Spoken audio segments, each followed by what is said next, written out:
The tremolo has been tweaked. It's Friday afternoon. Good afternoon to the 3 Revs special edition. Yeah.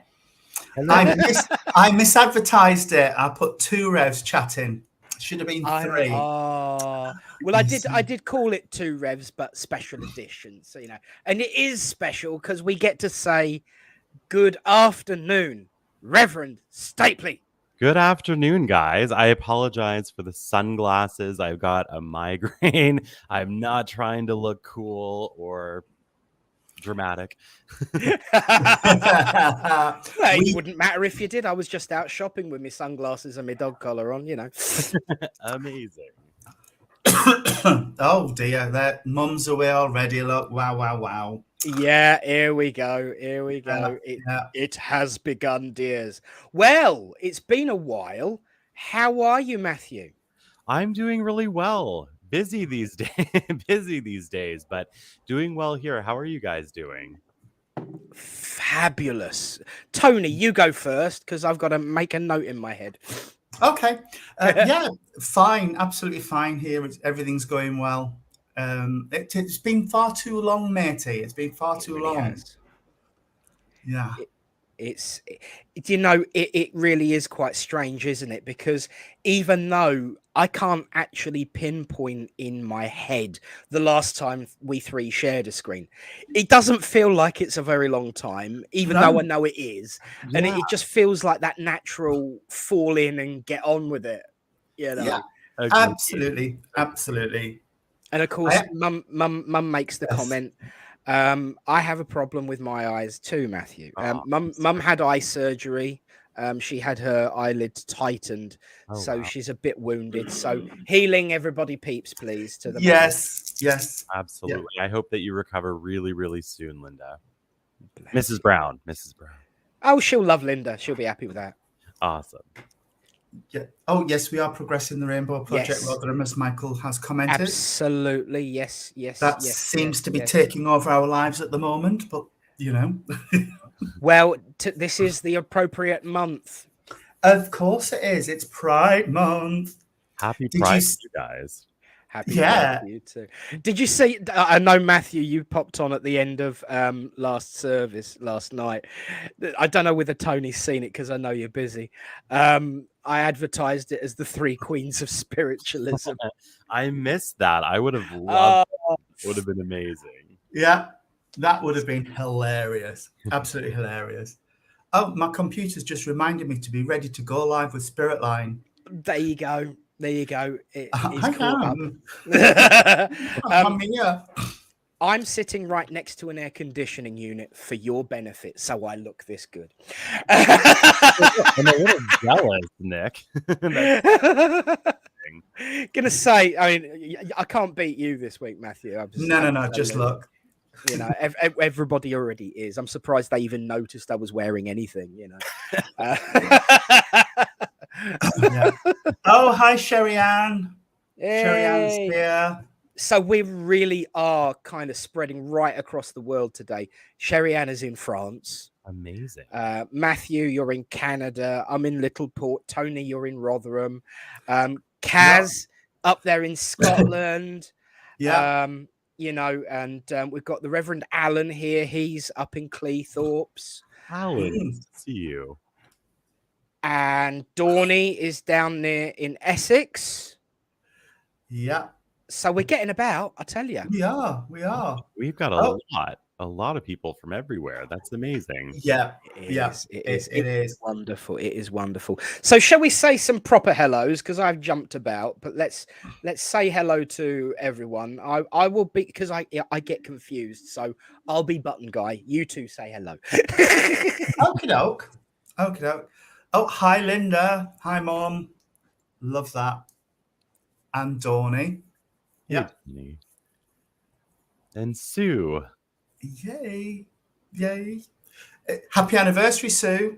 Happy anniversary. Wedding anniversary. Yeah. Amazing. Yeah. And Danielle. Lovely. Welcome. Oh, no, him. I'm not speaking.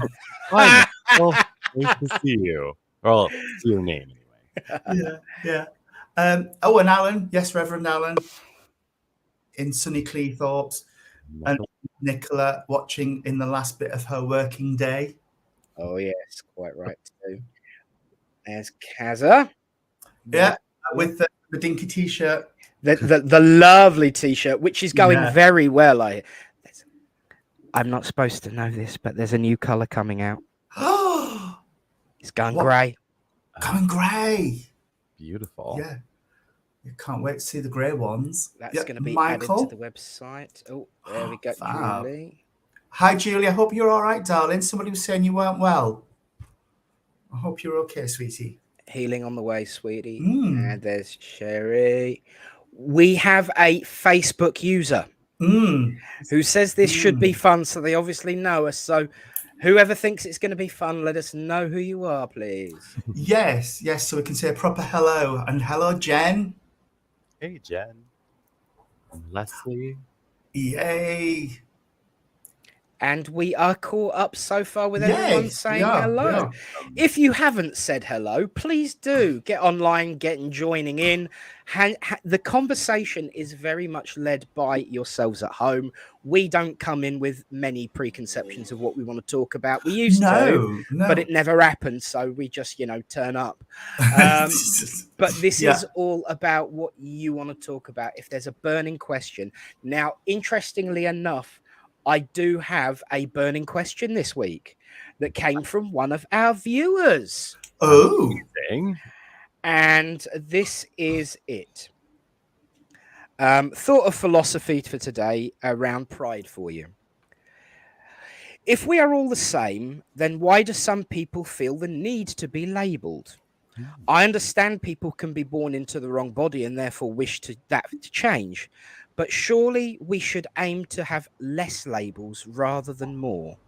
Just a thought, especially celebrating this Pride Month. That's something we touched on in one of our previous ones, didn't we? Because we did say about the community, the queer community, the LGBTQ community, seem to be adding letters rather than trying to narrow them down. Yes. And I lose track of it personally. I feel like I'm constantly messing it up. Yeah. So I just tend to go LGBTQ plus. Yeah. And that's a catch-all for me at the end. It's just a plus. I always have a plus in too for the exact same reason. Because if you start with the I, it goes on forever. Yeah, alphabet mafia, they call it. Yeah. In actual fact, I don't even do that anymore. I saw it online and I thought, I love this, I've got to do it. So I now say I am Lebitiqua. Oh yeah. Lebitiqua. I love it. Everyone knows my obsession with bringing down labels. Interestingly enough, technically speaking, those that are non-binary are doing just that because they refuse to take labels. So in order to have a conversation, you do need a pronoun. And they've gone for they, them, because they wish to not be pinned down in any one particular box. Yes. Yeah. So it is shining forward. But don't you just find that in life in general, everyone has to grab at a label? Yeah, grab at a label and stuff you in a box. I think it's partially human nature because of the way our brains work physiologically, is we're always comparing and contrasting and like things like that. So I think categorization is kind of like a natural human thing. Does it mean that we shouldn't try to like be inclusive and all of that? I think we should accept people as they are without needing to label everybody. But I think that the reason why our world gets so hung up on it is that it is very physiological for our minds to want to categorize different things. So I think it's like we kind of got to hack our biology a little bit in a sense to make it happen. Absolutely. Yeah, I agree with that. One of the things that I've often found is that there are certain things that we get really, really grumpy about, and that is possession and ownership and being told what to do. Yeah. But in spite of all of that, we still want to belong. We want to be part of something. We want to be running with the pack. So it's a little bit of both, really. Yeah, it is.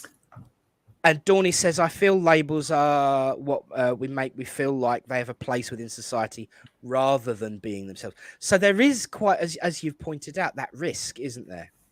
Absolutely. And you know, there are some animals that are in our nature kingdom that that thrive both on their own and in packs. Like if you look at a lot of like wolves and other canines, like they're totally happy on their own, but they also are totally happy in a pack. And I think that we're, as humans, I think we're quite a bit like that, where we need our own space and our own identity and all of that, but we also by nature are social beings, so we do want to be a part of something greater in some capacity. I think it is really cool how part of nature we actually really are. We often see it as something separate from us humans, but really we're just another animal on the planet. To anybody who might be looking through their telescope at us anyway, we're just another animal. And I think that when we see our commonalities with the nature around us, we really can see that we are just a living organism. It's very cool in my mind. I know that's like a whole tangent of its own, but it's absolutely. Alan has just chipped in with the only label is human, which we all are, and I think that's really important, actually. Me too. The irony is, I heard something, and I apologize to whoever I'm borrowing this from. If you're watching, let me know and I will credit you. But someone told me this week that science has finally decided to categorize certain animals as sentient beings. Yes. Really? Yeah. Octopuses were one of the first. Yes. Wow. And it reminds us that we aren't that unique in creation. No. If not unique as individuals, yes, we are, of course. And as a grouping, we are but one race, regardless of location, language, color, age, gender, interest in the other or the same gender, or all of the above. But just like animals, who also, go through that same process of packing, being loners, of procreating with whatever the need feels of whatever's in front of you at the time, all of the above. The animal kingdom, we are animalistic in nature, and we do tend to forget this. As you said, Matt, it's very easy. I love the way you put it. In actual fact, the one thing we tend to not notice is that we are actually animals. Yeah, we really are. We really are. Wow, that wow. That's a whole can of worms in itself. Oh yeah. Yeah. Do you want me to take the first stab at this one? Yes. Go for it. Beauty before youth, Tony. Go for it. Oh gosh. I don't want to be insulted or pleased with that, Matthew.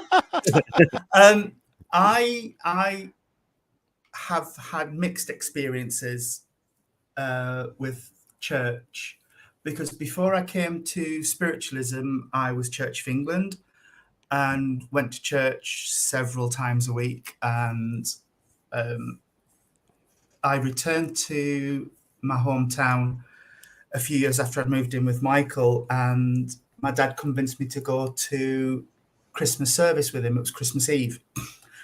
And I was dreading it because I'd had a really horrible experience here in Rotherham, where I went to a church, and for 1 week, everything was fine. Went back the second week after I'd discussed being gay with members of the congregation, and I was refused communion. But when I went home, I went up to the northeast and went to church with my dad. We went early, and the vicar came running up the aisle, grabbed hold of me, gave me a big hug, and said, "Oh, I've missed you. It's lovely to see you." And after the Christingle service, I went down for communion, and I just went for a blessing, and he gave me communion and said, "Your relationship with God is your own personal relationship. It's got nothing to do with me." But I do know that some of the patriarchy of certain Orthodox religions do have an issue with anything which is other than, and they're relying on certain Bible passages to beat us over the head with, and it's just not right. It's just not right. Oh, thank you, Sue. But no, it was lovely, and it was so nice to be welcomed and made to feel at one with the congregation, rather than, oh no, you're over there and we can't possibly allow you to take part in a part of this beautiful service, and no. But that's what attracted me to this and the Independent Spiritualist Alliance, and I said it before, it was on the basis of, I said I would be part of it if, when we say all are welcome, we really mean it. We really mean it, no matter what at all. Absolutely. It doesn't matter. Yeah, Michael, yes. Totally agree. Absolutely. Totally agree. Absolutely. God does not own buildings. Churches are gatherings of people. Our local isn't a church, it's a begging bowl with a steeple. And we do find this. And, you know, from my perspective to the original question of how people react, I got to say, I loved what Alan had to say. I starred it so that I could come back to it. If they cannot accept them, then they should not be there. I spotted that and I thought, absolutely. And Dawny backed it up. But I've got to say, the reaction that I mostly get can be summed up in a paraphrasing of 2 sentences. Really? Wow. Are you allowed to be a vicar then? And that's the general reaction that I tend to get is, are you actually allowed? Is that allowed? Forgetting that we're not actually part of the Orthodox Church, that we're not affiliated with. Because people assume just because they see you as a minister that you follow, that all churches follow the same rules and principles. You know, people see Christianity as one big happy church. It's the most fragmented one in the universe. Spiritualism does its job of following suit with it sometimes, to be fair. But it's not one big happy church. You know, Catholicism and Anglicanism, which is basically Protestantism, are completely opposite on so many things. And it's the same with many different ways of life. And, you know, to say, oh, well, wear a different uniform then, I actually like wearing a short collar because it doesn't need ironing so much. And that's my reason why. But, you know, when it comes to acceptance, I think people in the spiritualist movement, and I don't know what Matt will have to say about it himself, but I find, and I don't know whether Tony you agree, that the spiritualist movement is a lot more open and, you know, and so what? Do you know, that's my favorite phrase. It shouldn't be probably, but I think it's the best one. And so what? Yeah. I like that. I do. And yes, I completely agree. Spiritualists, I think because we understand that this is a suit that we wear for the length of time we are going to be on this planet, makes us think, oh, well, you know, it's fine. We're all the same from the divine energy inside, so it really doesn't matter.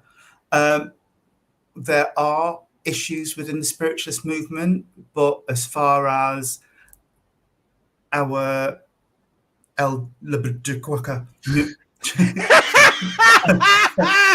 community are concerned, I don't think that part of it makes a difference. I think the problem we have in spiritualism is with, and I hate to say it, ego. Rather than sexuality, gender, creed, color, anything else. It's ego. You can't do that because that makes you appear better than me, and I can't have that, you know. So that I think that's that's where my point is. I don't know what it's like in Canada, but it certainly is like that here.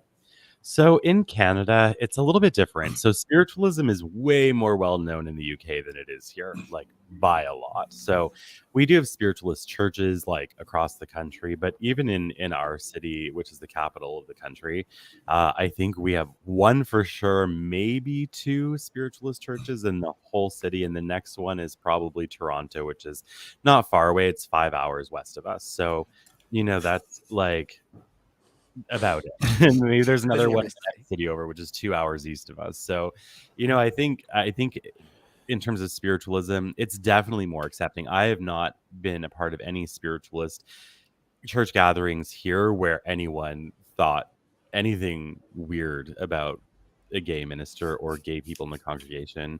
Now, that said, there are a lot of other religions here, and we are a very, very diverse country.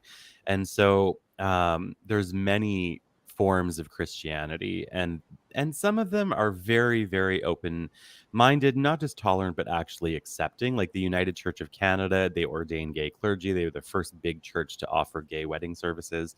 They're amazing. Catholicism, not so much. Last time I went to a Catholic church, I was just sitting there by myself, wearing respectable clothes, not even this. Like, I mean, really just like I was going to an office or whatever. And so I was sitting there, and this lady walked up to me. I hadn't spoken, like I was just sitting there. And she said, excuse me. And I said, yes. And she said, are you here for confession? And I was like, what? I was like, do you have all week? Like, what's going on? We'll do the first few minutes. I'll confess all the things that you think I did wrong, and we'll spend the rest of the week with I'll give you some new ideas. But I think it was just basically like, she just saw somebody that looked different in some way and automatically labeled me a sinner. So that's very common in a lot of churches in Canada, but just in North America in general. If you go to the US, it's about 100 times worse by far. They have what's called mega churches there. And mega churches are they're like a business, but their congregations in one service might have 10,000 people in the church. And those places are pretty famously anti-LGBTQIA at sign squared. So, or whatever. Yeah. We had a visit from Franklin Graham last year. He was doing all the big arenas in the UK, and the Rainbow Project went and stood outside with placards along with several other people sort of saying, no, I think you should bugger off back where you've come from. Yeah, we don't want your vile bile here, please. Thank you very much. And you know what? Sorry. No, you carry it. Interestingly, as people were going in, a few people did walk over and say, what's the protest about? And we had interesting discussion, debate. There were a couple, and it was like immediately, you're going to hell, you're going to burn. And it's like, well, for spreading the hate he spreads, we'll see you there. You know? Yeah. But, no kidding. Yeah. When it comes to these big names in the mega churches, I find their lack of understanding of their own doctrine in scripture quite pathetic, actually. I'm going to be brutally honest. There was one particularly famous pastor who would describe floods, and I'm being very specific with this particular telling. He would say that the floods in various different current countries were punishment for allowing people like us into the church and all this sort of thing. But the whole principle of the rainbow for pride is quite telling, because the rainbow, they're stealing our symbol. So they're taking ownership of the rainbow, fine. But if you actually read the story behind that, the story of Noah after the flood, the covenant of Noah was, I will never again cause death to the human race by flood as a means of punishment. So read your own paperwork, read your own rules, and stop sticking your fingers in other people's lives, because we as Christian spiritualists, all right, we cross some bridges. I get that.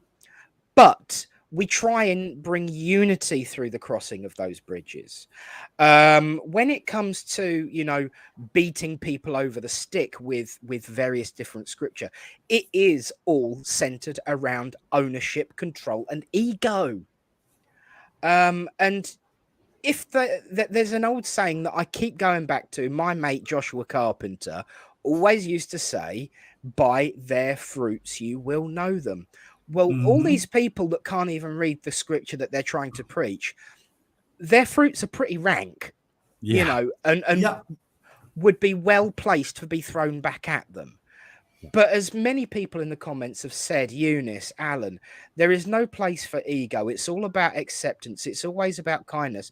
And it's what you do to people and each other that counts. Yes. And I think the more we can divert the conversation to joy and happiness and love and laughter, we will drown out these bigots, these ignorant people, without buying into their narrative, because there's always a risk, isn't there? As much as we want to educate people about the ignorance behavior, the more we spread their words and give them a platform, the more power we are giving to them. So if we good and great decent people who just give a damn about each other can drown out, because I know here in this place, in this conversation, we are preaching to the choir.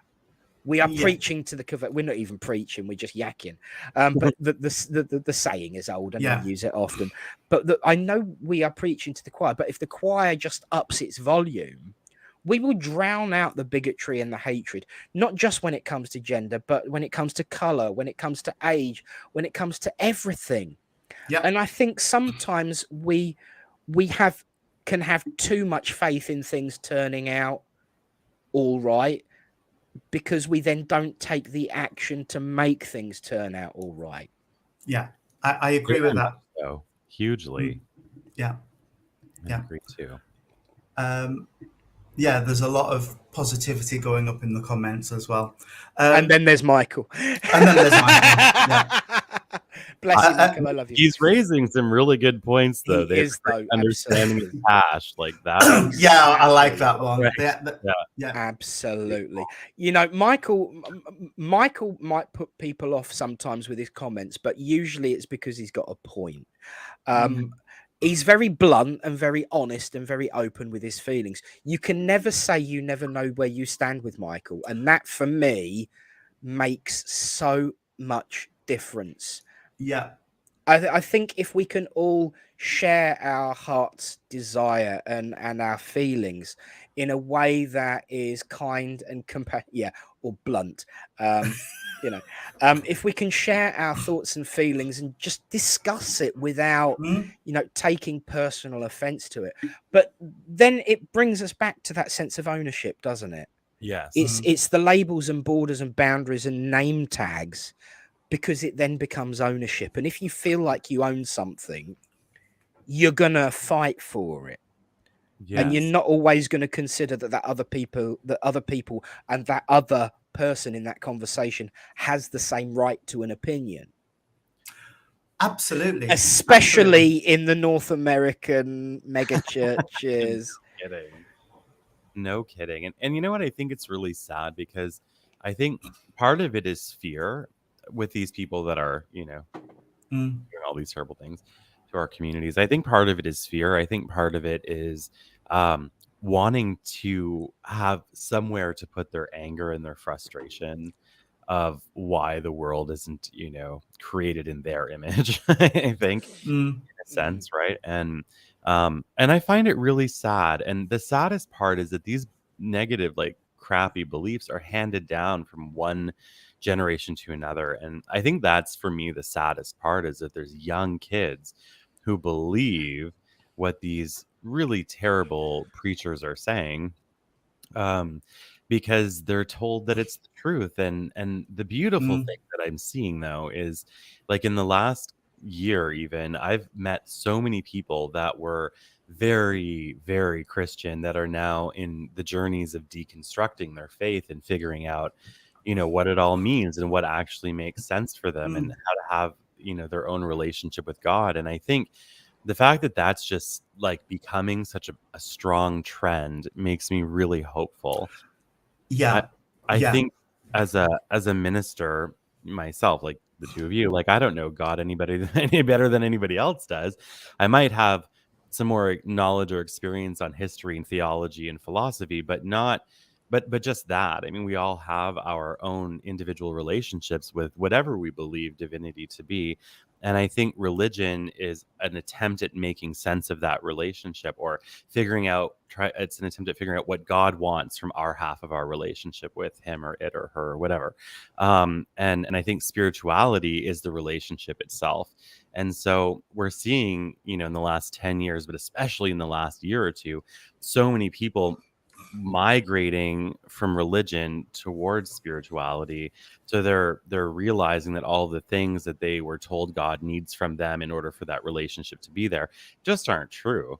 I mean, what do you buy God for Christmas that God doesn't already have, right? So I think it's a big shift that's happening.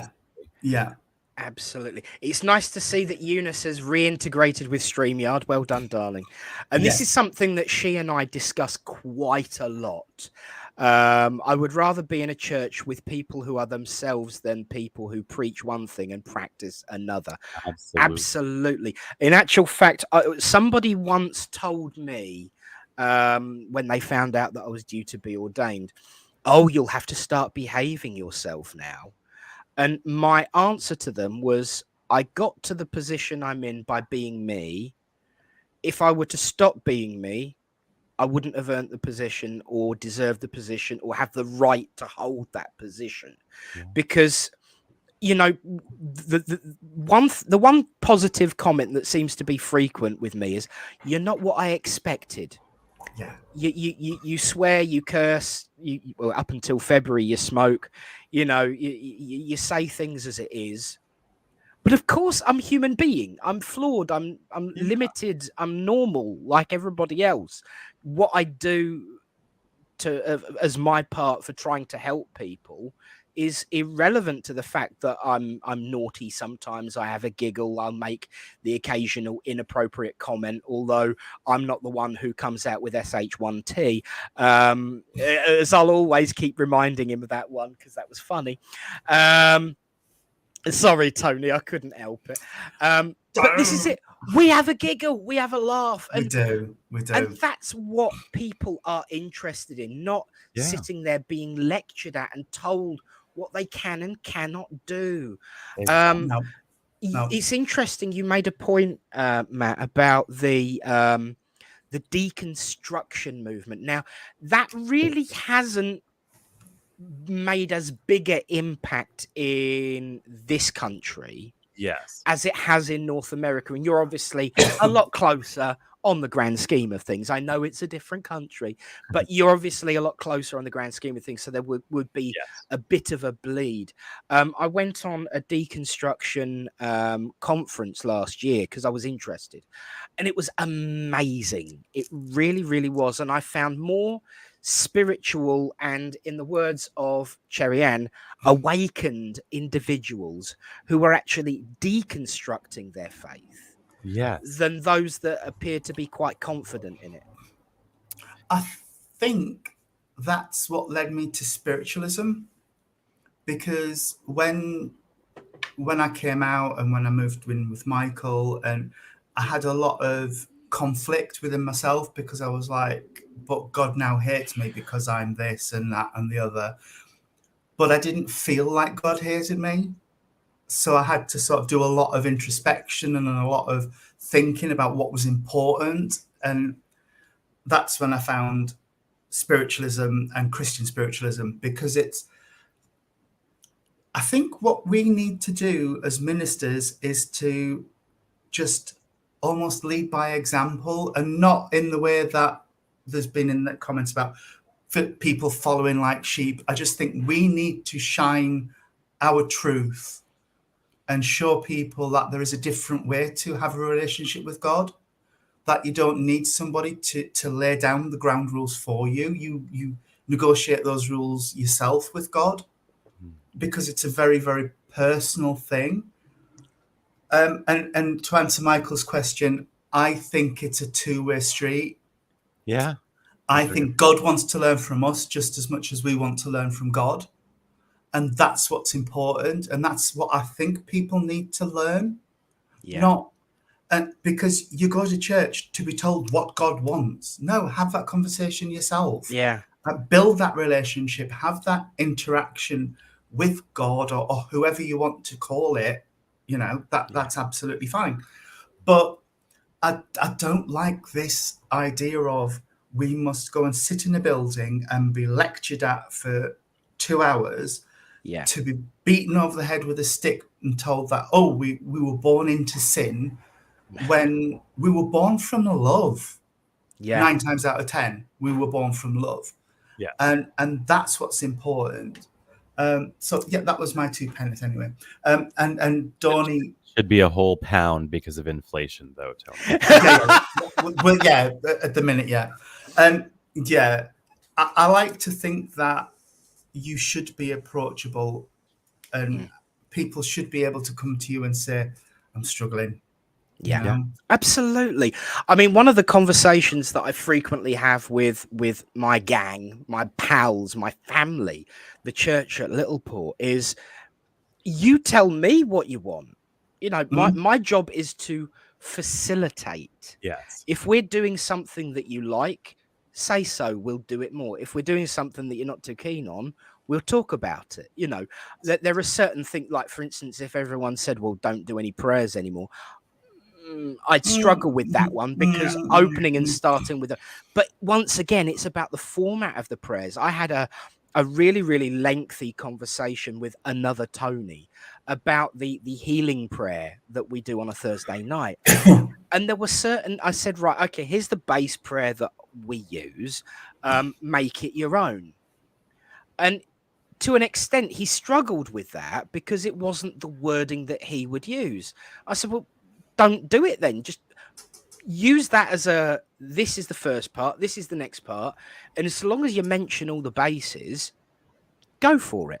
And do you know what? Last night, what he read out for the healing was totally Tony. And the confidence and comfort in what he was doing with that was so telling. And I was so proud and pleased and over the moon with it. And the point is this: when it comes to a conversation with God, it has to be realistic and right and true and comfortable for you. And you could tell that difference, because even, I gob off about this one all the time. Sorry, going to again, the Lord's Prayer. The Lord's Prayer should not be given by rote. The disciples said, "Oi, Joshua, how do we pray?" And he said, say something like this. Not say this word for word and hang bits off it like a Christmas tree. That's my new catchphrase, by the way. Hang bits of it like a Christmas tree. And hang... Matthew's just gone to sort something out. He will be back in a moment. Christmas... Hanging things off it like a Christmas tree. It's not. It was about, this is the base template. Make it your own. Yeah. And that is so important. It is. And I've seen a couple of comments from Daniel, and what really pleases me and what I'm really proud of is Daniel's a skeptic. Daniel, we know Daniel, and we've had in-depth conversations through this with Daniel, but he keeps coming back.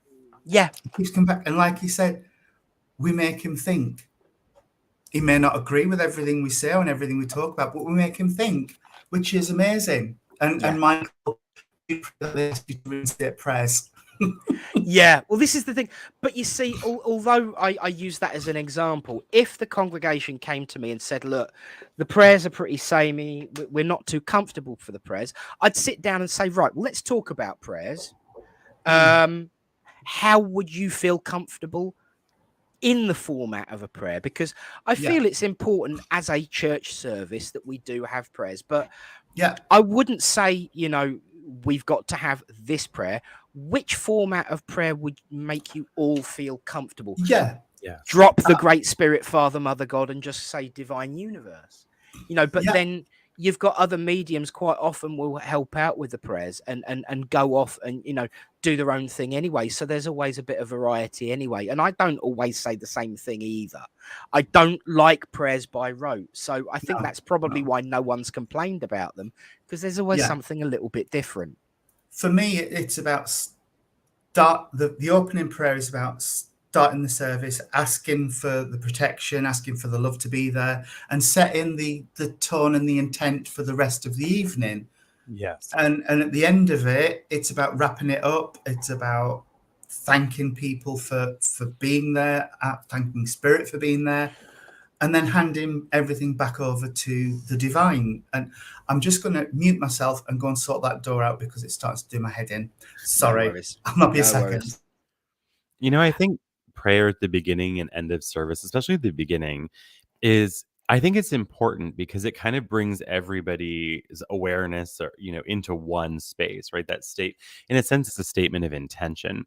And I think that kind of brings everybody into the same, you know, mental, emotional zone, which I think is actually important in any kind of group event, whether it's a church or not. You know, people want to know why they're there and you know what the focus is going to be. And so I think just at a very basic level, it is actually very useful to bring everybody to like a grounded space. Absolutely. And you notice it with the heat when you do the healing part, when everyone goes into the silence and sends out their healing thoughts, the impact of that moment just completely shifts the whole paradigm. I mean, I could have been making a complete and utter tit of myself, laughing, joking, and everyone's sitting there giggling away. And we've got 3 members of the congregation in particular. It doesn't matter what anybody else is saying. They will sit and have a giggle. You know who you are. They will have a giggle and muck about. But as soon as that healing moment, the whole atmosphere changes. So that you're right. It's that focus in that moment. But there are other things that we've done in the church. We've tried as a new idea. Let's give this a go.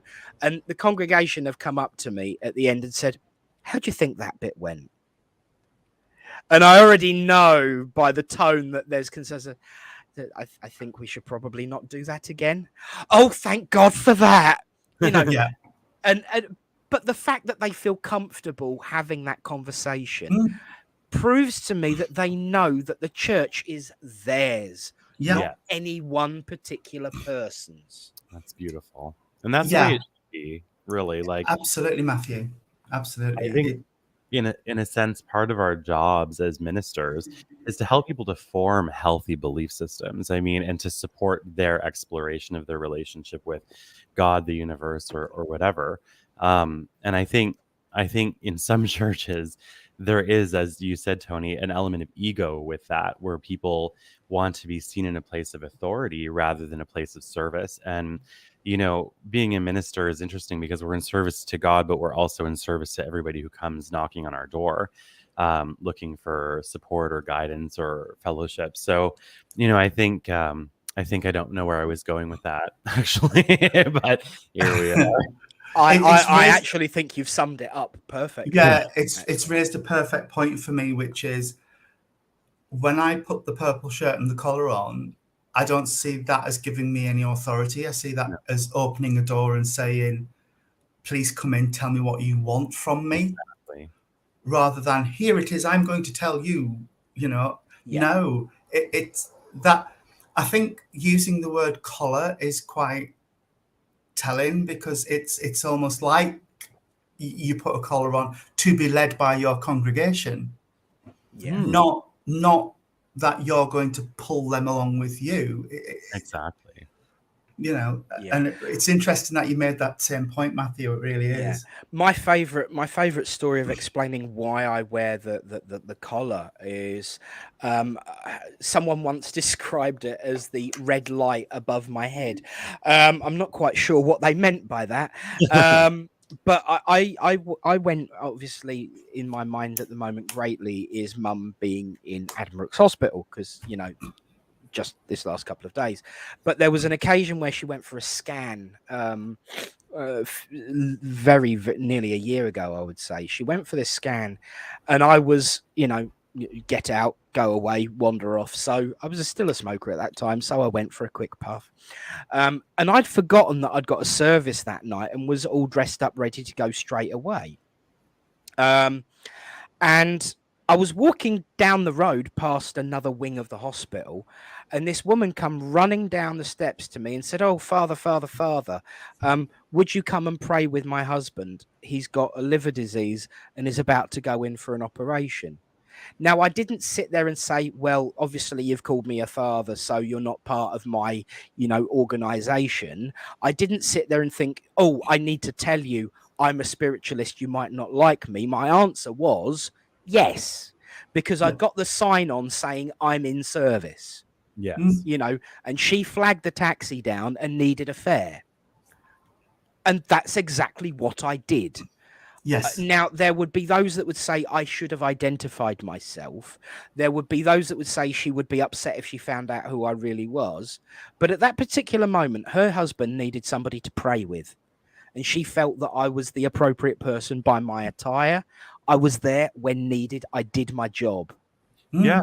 I don't care what God you follow in terms of identification, because we all know that it's the same one, straightforward. Yeah. I can add on to this really quickly. So my mom passed away back in 2009. And when it was very sudden, but she was in a coma for a week. She had a really bad brain bleed, and then she was in a coma. So we were all told, like, hey, she's not going to make it. Every hour is a blessing. And so we were like, okay, well, let's get a hold of a minister to come and, do something about do the last rites, because she would, her mom was Catholic and she was raised Catholic. And so we were going to call a priest, and we told the nurse that we wanted, chaplain support or something. And she came back and she said, "I'm really sorry, there's nobody on call." And I said, "There's nobody on call?" She said, "Well, there's one person, but he's Sikh. So obviously, you're not going to be interested." And we were like, "No, call him. Like, we really don't care who it is. They've got a telephone line upstairs. We're good with it. Doesn't matter who it is." So the gentleman came, and he looked, and he was looking around, and he saw, only us in the waiting room. And he said, "Hi." He's like, "I'm Sikh. I don't think you're looking for somebody like me." And we said the same thing. We said, "Listen, dude, do your thing. Whatever prayers you want to use, we just need somebody who is a prayerful person, somebody of some cloth to be here with us." And my whole family was there, and he did his prayers, and it was beautiful. And then the next day, I think it was Anglican minister came, and then a Catholic priest at some point, because I guess at one point just thought we'd hit as many as we could, hoping one of them was the right one. Just kidding. No. It was beautiful, and the same divine presence that we felt with the types of clergy that we were more familiar with was the same divine presence that we felt with the clergy that we had no experience with. And so it goes to say something big, I think. Absolutely. A couple of interesting questions in the chat. Daniel, what is the original purpose for the collar? Yes. So it was designed by a Scotsman of the, I can't remember his name, but it really was just about identifying ministry. And it was created by a member of the Scottish church. I believe he was Presbyterian. Somebody may correct me if I'm wrong, but it was invented by this Scottish minister, and it was fairly late on in the development of Christianity. And it really was about, identifying who you were, as opposed to the joke about I'm a father of many. No, I think you just need to turn your collar the wrong way round. And I always mess up the punchline. So, but it was literally designed as a flag to say, this is who we are. This is who we are. Yeah. It's a shame that it becomes a symbol of power. I knew that was coming. Way for the Scots. Way for the Scots. I thought you'd like that, Kaz. And as Joanne has just said, as mediums and as a medium and a healer, to give a message or to give healing for me is being of service, which I enjoy. You're being of service in your own unique way. Sue, loved what you had to say. I did too. And, you Absolutely. know, it does remind me of another joke that's a lot better and a lot less naughty, about, you know, the waiting room behind the gates of heaven, where Peter says, what religion are you? Go down the road and go to the left, go down the road and third on the right. And, you know, someone said, I don't think I'm in the right place. I didn't actually believe in any one particular God. Oh, no, go straight through to the quadrangle. Once they've all figured out that they're all in the same place, we'll let them through and join you. You know, it's, I love that. I don't tell it very well, but it's really, really telling that we all hang stuff on that. I've got to stop saying that because people are going to get annoyed, but we all hang stuff on the Christmas tree, forgetting that underneath is just a Christmas tree. Yeah. Absolutely. I've never heard you say that before, so I said it while you were sorting the dogs out, so okay. You know, I'll get myself in trouble. But I think the other one that you mentioned, Tony, which I did star up because I knew I'd lose it, was Lorraine. Do you think the spiritualist churches vary in different countries, or do they follow the same sort of format, gents? I can tell you they're very different. So in Canada, for example, there's a lot of people that follow like an SNU style spiritualism. There's a lot that don't. If you go to the States, in the northern part of the US, you're going to find things that are similar to Canada and the UK. The further you go south, it gets really interesting because the definition of spiritualism is completely different. They still follow the 7 principles, but they bring in a lot of like magic and mysticism, and right even into like working with roots and herbs and in a very hoodoo kind of way. And so depending on where you go, you're going to see the word spiritualism mean slightly different things. So if somebody was in like Louisiana and said, oh, I'm a spiritualist, then they're going to think you have spells and candles as well as mediumship and healing. But the further north you go, the less that influence is there, which I think is just very interesting. And then here in Canada, we're very similar to the UK for most spiritualist churches, for sure. And that was actually very interesting for me meeting you, because I'd heard so many different things about, you know, spiritualism across the world, in particular the association with America because of the Fox sisters. And that was the birth of modern spiritualism. But then they worked with Emma Hardinge Britton. She came over and did her own thing. Yes, exactly. To an extent. So it would have fragmented. But the wonderful thing that I've found, certainly getting to know you, is that it's not always exactly what we are told. And I'm certainly more inclined to listen to what you say as what goes on over there, because you're there doing it now. Somebody once told me that in America they don't have mediums in spiritualist churches. The minister is the medium and that's it. No, so in a really small congregation, that might be the case. Like, let's say it was like the minister who's also a medium and a healer, and you know, there's like 2 other people or 5 other people or 10 maybe. But most spiritualist churches have both guest mediums, so ones that tour or travel, like the same way that they do in the UK. Others will have like a panel of, you know, ones that are part of that congregation and they work. So yeah, I would say that that's not the case. Now here for some churches, so legal ordination is different than just being ordained here in Canada. I don't know what that's like in the in the UK, but in Canada, for a church to have the ability to license you in spiritualism, it's incredibly rare. I was ordained through a church that had the ability to license me at a government level, so I'm a government licensed minister, but that's very rare. In those churches, in order to become a minister, you had to have certificates in healing, mediumship, and speaking. So you couldn't do it with just one. And so that may be part of where that comes from, is that here, if you're going to be a minister in a spiritualist church, you have to be able to hit the trifecta. Otherwise, it's just not gonna work for your ordination. Sure.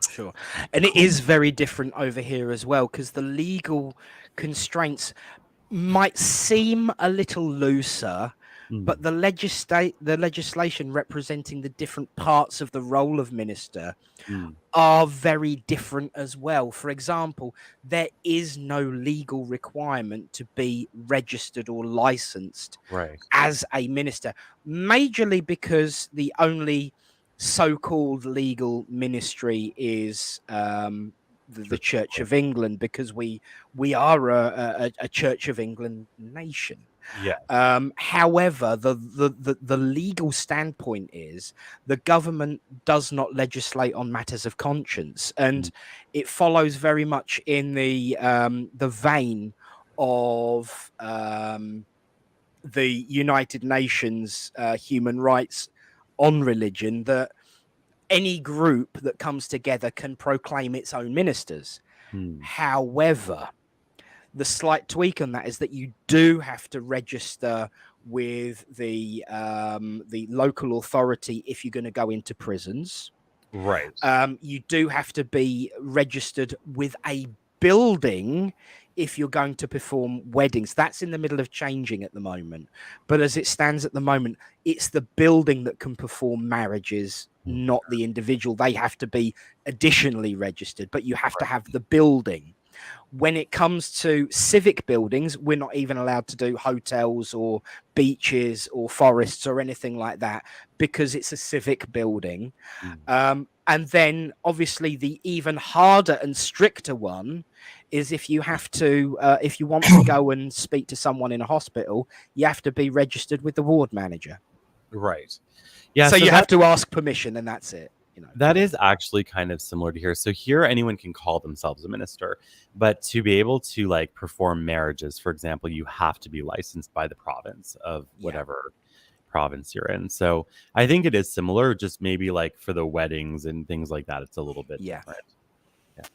You've got a more of an organized structure. Ours is still very desperate and disparate. Sorry, not desperate. Disparate. But yeah, I mean, the weddings thing, they are working on realigning it. So if we wanted the village hall, for example, to be registered as a place of worship, we couldn't, because it's a community building. But with the new legislation that they're trying to push through, it could be. Oh, that's very cool. So fingers crossed. But then the laws on marriage are so old and antiquated that if you have a wedding that starts at 5:30, if you haven't finished the service by 6 o'clock, it's null and void. What? That's crazy. That's so different. Here, you can have like an all-day wedding here if you want. You could have a week-long wedding if you wanted to. I mean, nobody would, but you could. You could for sure for an actual ceremony. But yeah, here to be married, you can either have like a judge marry you, or a justice of the peace, or you can have clergy. But they have to have like a specific license. That's very hard to get. I have it, but it's a very, very hard to get license unless you actually went to some kind of seminary and through an ordination process. You're not going to get it. Absolutely. Bliss has just arrived. Welcome to the party. She'd forgot us. Bless you. We'll let you off this time. Good question there, actually, from Lorraine. Oh, yeah. No, I don't. I would like to. I've never been asked. If I was asked, I would like to. Yeah, definitely. There's nothing. There's no reason why I wouldn't go. I would really like to. To be honest, I would go wherever there's a need. Yeah, exactly. If somebody needs me, I will go. Yeah. I've got the paperwork filled out, ready to put through on the off chance that someone asks. Is the honest truth. I do not, but not because I don't want to. I have some health issues that I'm sorting out, so I don't really go very far at the moment. Yeah. I mean, as a reminder for everyone at home, Matthew does not require to wear sunglasses for the effort of coolness. He's got a bit of a dodgy head, so I'm trying to be as calm and quiet as I can. So that's why he's protecting himself. Migraines can be bloody awful. They are. In fact, I should probably think about going and lying down for a little bit pretty soon. But it was really fun to be here with you guys, as Yeah. always. Hopefully, we won't let another year go by. I hope not. Absolutely, had not better. Just as a summarising, I've been once, but not as a minister, and that was Reverend Allen. I know what he's talking about. I need you here, guys. Come up for a party. So we've been invited to Scotland. That would be nice. And I think you're brilliant, Tony. Is so approachable. Yeah. Isn't that lovely? Now, for everyone at home, just to let you know, we are going to be wrapping up soon. Yes. Because Reverend Matthew needs a lie down. I'm sure there'll be plenty of offers of a damp tea towel on your forehead, but I think they've all been beaten to that,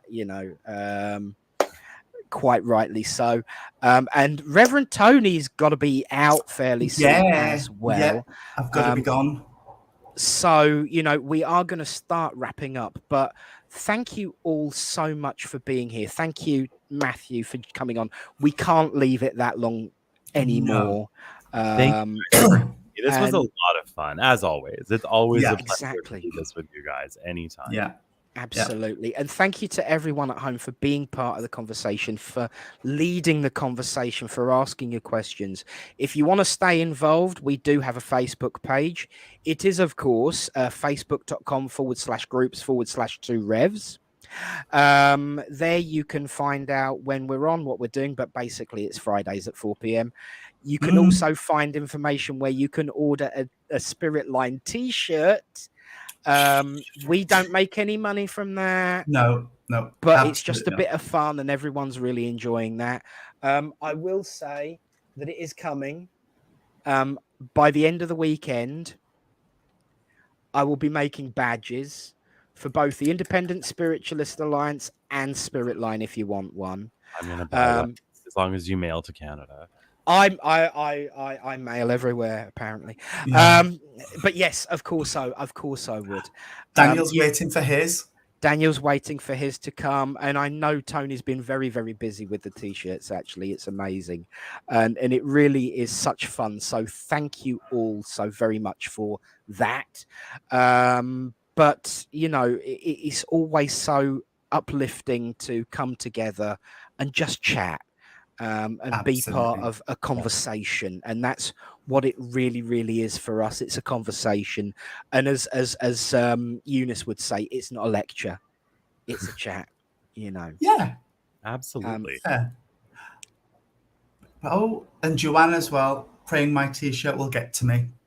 Oh. It will. He's very good with the postal. He's much better than me.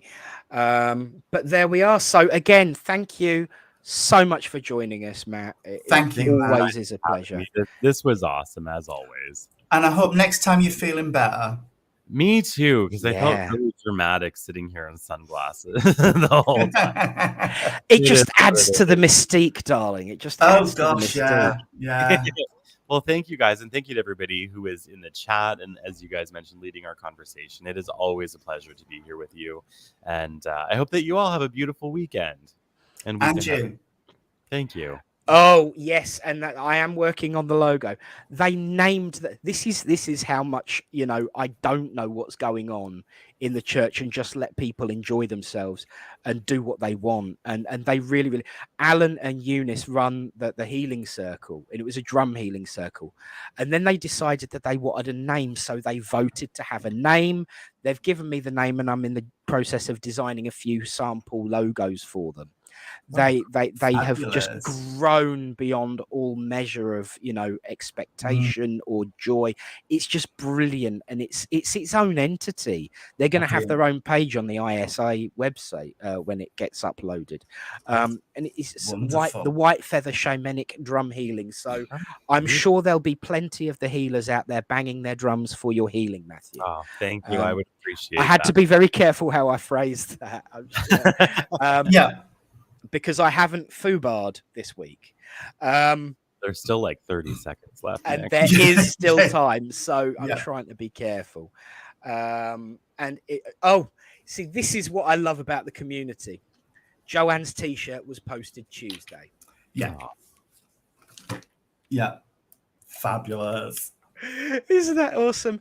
Well, Wonderful. thank you all at home. Thank you both. Reverend Tony, a pleasure as always. God bless. Reverend Matthew, thank you so much. Thank you. And thank you all at home. So from me, it's goodbye and God bless. Goodbye. God bless you all.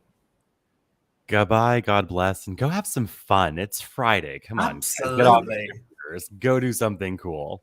Yeah. Absolutely. God bless everyone. We'll see you next week. But from all of us here, good night, God bless, good God, and goodbye.